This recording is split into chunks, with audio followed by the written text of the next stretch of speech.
Assalamualaikum warahmatullahi wabarakatuh. Alhamdulillahirrahmanirrahim. Semoga semuanya dalam keadaan sehat walafiat, sehat lahir dan batin. Oke, pada kesempatan kali ini kita akan belajar mengenai materi konseling perilaku, yang mana ini menjadi salah satu materi yang akan kita bahas pada semester ini. Seperti itu. Sebelum kita mulai, kita harus pahami terlebih dahulu bahwa konseling perilaku di sini selalu menekankan pada perubahan perilaku dari seorang konseli gitu. Jadi perilaku seperti apa yang dimaksud? Yaitu perilaku yang maladaptif, perilaku yang menunjukkan perilaku yang bermasalah di lingkungan sosialnya, seperti itu. Nah, oke, semuanya kita akan mulai materi kita tentang konseling perilaku. Nah, di sini pertama kita akan bahas mengenai konsep kunci dari konseling perilaku. Oke, saya jelaskan di sini yaitu konseling perilaku memiliki tujuan untuk meningkatkan keterampilan individu sehingga memiliki lebih banyak pilihan untuk merespon.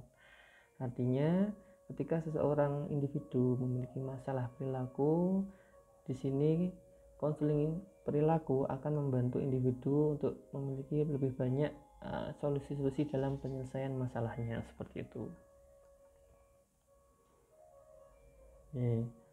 Oke, materi selanjutnya saya sampaikan yaitu mengenai konseling perilaku didasarkan pada prinsip-prinsip dan prosedur metode yang ilmiah. Artinya semua apapun permasalahan yang dimiliki oleh perilaku itu bisa dilihat secara empiris perubahan perilakunya dari yang sebelum sama sesudahnya. Melalui apa? Melalui pengamatan dan durasi atau frekuensi yang terjadi pada perilaku baru yang lebih baik, seperti itu. Nah, prinsip-prinsip perilaku ini diturunkan secara eksperimental, diterapkan secara sistematis untuk membantu orang mengubah perilaku maladaptif mereka, seperti itu. Nah, apa sih yang membedakan konseling perilaku dengan konseling-konseling sebelumnya? Nah, di dalam konseling perilaku, seorang konselor harus melakukan kepatuhan sistematis terhadap ketepatan dan evaluasi empiris dari perilaku yang akan dirubah dari konseli, seperti itu. Tentu di sini konselor akan menyampaikan tujuannya secara objektif untuk memungkinkan replikasi intervensi kepada konseli, seperti itu. Dan di sini perlu dipahami bahwa tujuan pengobatan atau tujuan penyembuhan konseling perilaku disepakati oleh konselor dan konseling, seperti itu. Nah, di sini nanti konselor dan konseli akan melakukan sebuah evaluasi. Untuk apa? Untuk melihat keefektifan prosedur atau prosedur penilaian dan penyembuhan dari permasalahan yang dialami, seperti itu. Jadi ketika sudah ada treatment kepada seorang konseli, maka nanti akan ada pengamatan atas apa perilaku yang akan dilaksanakan. Apakah perilaku tersebut manjur atau bagaimana? Apakah perilaku tersebut dievaluasi? Apakah perlu ada penambahan, perbaikan, dan lain sebagainya? Kalaupun sudah bisa membantu, maka akan ditingkatkan, seperti itu.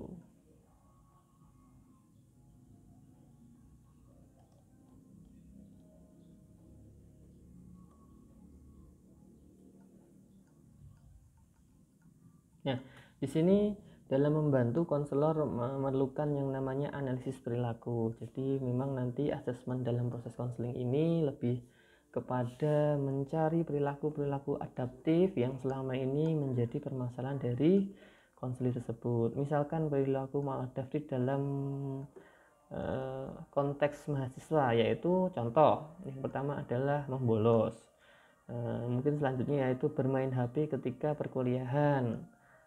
Kemudian selanjutnya misalkan diskusi dengan temannya selain dari materi-materi yang disampaikan oleh dosennya. Nah, itu misalkan perilaku maladaptif yang menjadi sebuah analisis dari seorang konselor, dan itu nanti akan dijadikan sebuah perilaku yang harus dirubah, seperti itu.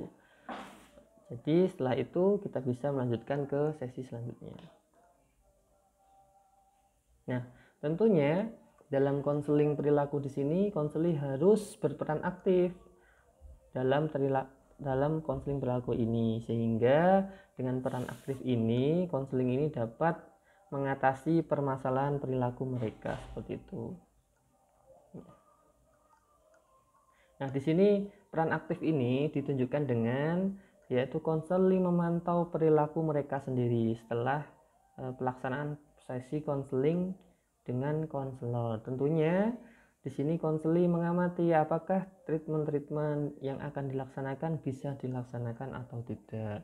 Kalaupun bisa, seperti apa yang ideal dan bagaimana pelaksanaannya, apa sih yang perlu diperbaiki dari pelaksanaan tersebut. Nah, itu nanti diamati oleh diri konseling itu sendiri seperti itu.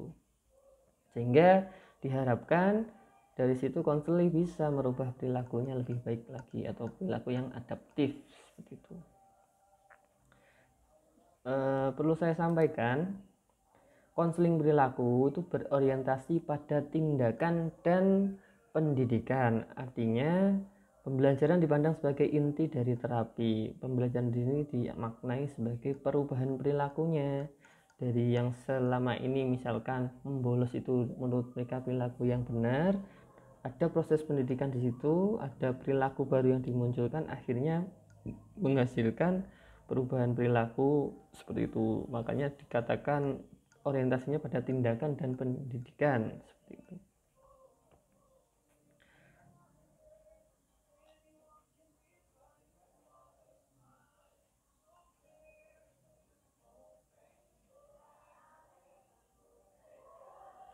Oke, saya lanjutkan. Tadi sudah saya jelaskan di awal mengenai konsep inti dari konseling perilaku seperti apa. Saya jelaskan dulu secara umum apa sih konseling perilaku itu tujuannya, yaitu untuk meningkatkan pilihan pribadi dan untuk menciptakan kondisi baru untuk belajar. Konseling dengan bantuan konselor menentukan tujuan pengobatan secara spesifik pada awal proses konseling. Misalkan, baik Bapak, di sini saya akan membantu kalian, bantu Nak X untuk menyelesaikan permasalahan perilakunya. Oke, apa sih yang sekiranya dari perilaku Mbak X yang bisa kita bantu? Nah, di sini nanti ada kesepakatan. Ketika konselor melakukan lead untuk menggali informasi perilaku yang maladaptif, maka akan ada kesepakatan perilaku apa yang harus diselesaikan terlebih dahulu. Misalkan si konselor menyebutkan bahwa baik Pak, saya ingin merubah perilaku membolos saya, maka otomatis perilaku membolos ini adalah perilaku yang akan disembuhkan atau yang akan dirubah perilakunya, Pak, yang dikatakan sebagai perilaku maladaptif ke perilaku yang lebih adaptif seperti itu. Dan ini merupakan ditentukan bersama oleh konselor dan konseli seperti itu. Nah, tentu tujuan konseling tadi, perilaku adaptifnya harus jelas, konkret, mudah difahami dan disepakati oleh konselor dan konseli, sehingga apapun nantinya ketika proses konseling berlanjut, konseli siap dengan segala konsekuensi dari pemilihan pemecahan masalahnya tadi seperti itu. Tentu dengan hal tersebut nanti akan ada kontrak perilaku antara konselor dan konseli, sehingga dari situ akan ketahuan komitmen dari konseli dalam menyelesaikan permasalahan perilaku yang sedang dia alaminya. Lalu apa sih peran dan fungsi konselor di sini? Nah, konselor memiliki peran yaitu memberikan penilaian fungsional menyeluruh untuk mengidentifikasi kondisi pemeliharaan dengan mengumpulkan secara sistematis informasi dari permasalahan konseling. Nah, dalam konseling perilaku yang perlu difahami adalah permasalahan itu nanti akan kita pecah menjadi 3 konsep inti, yaitu ada A, B, dan C. A itu apa? A adalah antecedent, B adalah behavior, C dan C itu adalah konsekuen. Oke, saya jelaskan. Jadi sudah kita ketahui bahwa konseling perilaku itu untuk menyembuhkan perilaku maladaptif, maka nanti yang akan kita tembak sasarannya adalah B-nya. B itu adalah behavior. Dari mana? Perilaku, sesuatu perilaku muncul itu pasti akan dimulai dari A. Itu adalah antecedent atau peristiwa yang mendahului perilaku itu muncul. Jadi perilaku maladaptif itu muncul karena ada sesuatu yang memulainya. Dan dari B ini nanti akan memunculkan peristiwa-peristiwa yang mengikutinya, yaitu konsekuen. Contohnya tadi kita bahas di awal, yaitu salah satunya adalah perilaku membolos. Anggaplah itu nanti yang akan kita bahas. Maka B-nya adalah perilaku membolos. Sudah barang tentu perilaku membolos ini nanti akan kita sambungkan. Nah, di sini nanti berarti dalam proses konselingnya, konselor harus mengeksplorasi A-nya itu dari mana, antecedennya dari mana, atau peristiwa yang memicunya dari mana. Nah, eksplorasi. Ternyata antecedennya yaitu konseli itu membolos karena dia diajak oleh teman-temannya, seperti itu. Jadi ternyata penyebab dia selama ini membolos salah satunya adalah diajak teman-temannya, seperti itu. Nah, nanti kita dari situ akan lanjut dari ternyata dia membolos perilakunya. Antecedennya adalah dia diajak oleh temannya sehingga dia akhirnya membolos. Akhirnya konsekuennya adalah dia mendapatkan teguran dari dosennya. Nah, itu konsekuensinya dari perilaku membolosnya. Atau dia akan diberi tugas tambahan, atau bisa jadi dia tidak akan diluluskan pada mata kuliah tertentu. Nah, itu dia tadi yang saya sampaikan dari konsep dari konseling perilaku, yaitu A, B, dan C. Dan ini harus muncul ketika proses konseling atau proses wawancara mendalam berlangsung, seperti itu. Jadi keterampilan dasar komunikasi kalian gunakan untuk menggali informasi ABC tadi, sehingga B-nya akan kita sepakati antara konselor dan konseli yang akan kita selesaikan, seperti itu. Bisa dipahami?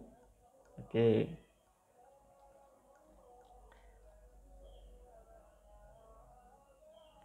Nah, perlu dipahami dalam konsep ABC di sini perlu kita bedakan dulu. Artinya jangan sampai kita salah memahami yang namanya perilaku atau behavior. Behavior itu adalah sesuatu yang bisa diamati atau diobservasi, dapat dihitung. Misalkan membolos itu pasti ada durasi waktunya, atau membolos itu bisa dilihat frekuensinya berapa kali dalam satu semester. Nah, seperti itu. Beda. Dan perlu difahami perilaku itu harus selalu perilaku selalu diawali dengan kata kerja. Membolos itu kan kata kerja. Beda dengan label.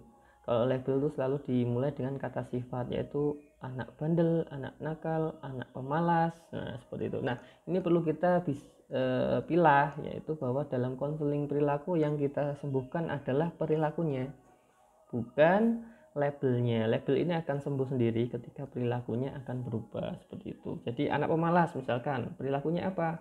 Membolos. Nah, sebenarnya yang harus kita ketahui adalah perilakunya. Itu harus bisa dipahami oleh teman-teman praktisi di lapangan tentang secara khusus adalah praktisi konseling perilaku, seperti itu. Jadi kita harus bisa benar-benar memahami yang namanya perilaku maladaptif dari anak itu sendiri, seperti itu.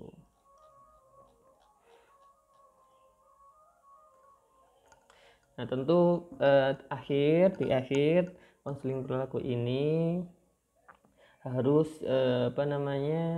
ditandai dengan peran aktif dari konselingnya dan konselornya.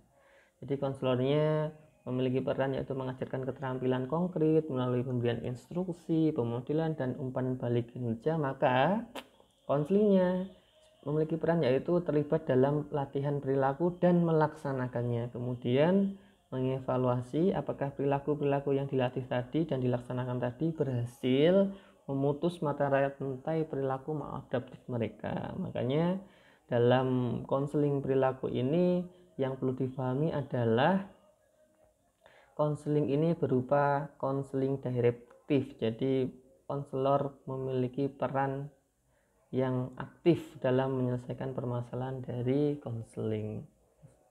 Oke, sementara oh ya, untuk di sini hubungan antara konselor dan konseli sudah yang sudah saya jelaskan tadi adalah hubungan yang kolaboratif. Jadi peran kerjasama antara konselor dan konseli akan membentuk dan membangun etos kerja dalam penyelesaian masalah, sehingga permasalahan perilaku dari konseli bisa terselesaikan dengan baik, seperti itu. Sementara itu materi yang bisa saya sampaikan terkait konseling perilaku, ada kurang lebihnya saya mohon maaf. Apabila teman-teman ada yang kurang bisa difahami, bisa memberikan komentar agar kita akan berdiskusi di materi ini. Oke, sekian dari saya. Assalamualaikum warahmatullahi wabarakatuh.